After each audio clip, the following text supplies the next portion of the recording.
Hello दोस्तों, welcome to my channel. दोस्तों, अपनी इस वीडियो को स्टार्ट करने से पहले मैं नए आने वाले यूज़र से ये रिक्वेस्ट करूँगी कि वो हमारे चैनल को सब्सक्राइब करके जल्दी से बेल आइकन के बटन को प्रेस कर दें।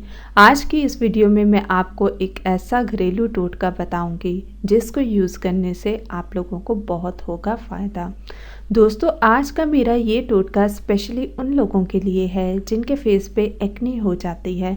चाहे गर्मी हो या सर्दी हो, उनके फेस पे एक्ने ही रहती है। तो दोस्तों, आज मैं आपको इससे जान छुड़ाने का एक बेहतरीन टोटका बताऊंगी जिसको यूज़ करने से आपको बहुत फ़ायदा होगा। एक सिंपल फार्मूला है। आपने एक तिब्बत क्रीम ले लेनी है, ग्रीन वाली, ब्लू वाली नहीं लेनी।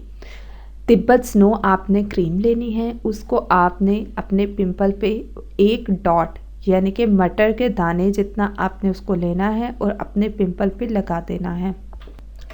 फिर आपने उसको लगाकर सो जाना है। दोस्तों, आपने सुबह उठ के अपने फेस को धो लेना है।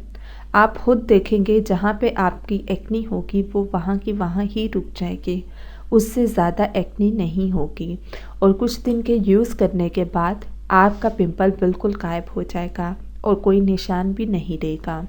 दोस्तों, अपनी ये टिप उन लोगों के साथ भी शेयर करें जिनको इसकी बहुत सख्त ज़रूरत है। सो ये थे आज के हमारे बेनिफिट्स और टिप्स। सो मज़ीद वीडियोस के लिए हमारे चैनल को सब्सक्राइब करके जल्दी से बेल आइकन के बटन को प्रेस कर दें।